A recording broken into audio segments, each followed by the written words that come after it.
मराठवाड्याची तहान भागवणाऱ्या आणि शेतकऱ्यांची जीवनदायिनी असलेल्या जायकवाडी धरणातून एक अत्यंत दिलासादायक बातमी समोर येते।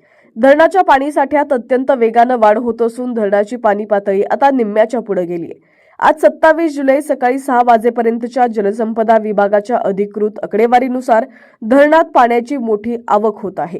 गेल्या 24 तासात धरणात तब्बल 63,618 क्युसेक वेगानं पाणी जमा होत आहे।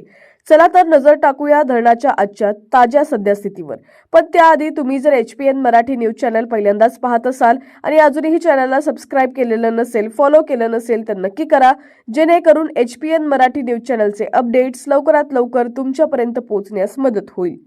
पाणी साठ्याची टक्केवारी। धरण आता 55.49% भरलेलं आहे। धरणाची पाणी पातळी 1512.75 फूट म्हणजेच 461.86 मीटरवर पोहोचलेली आहे। धरणात सध्या 1204.71 दशलक्ष घनमीटर इतका जिवंत पाणीसाठा उपलब्ध आहे। आज धरण क्षेत्रात 16 मिलीमीटर पावसाची नोंद झालेली असून हंगामातील एकूण पर्जन्यमान 104 मिलीमीटर झालेलं आहे। महत्त्वाची बाब म्हणजे 1 जून 2026 पासून आतापर्यंत धरणात एकूण 22.31 TMC पाण्याची आवक झालेली आहे।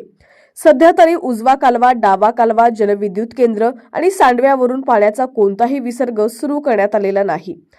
पाणी पातळीत होत असलेल्या या समाधानकारक वाढीमुळे संपूर्ण मराठवाड्यातील शेतकरी आणि नागरिकांमध्ये आनंदाचं वातावरण पाहायला मिळत आहे।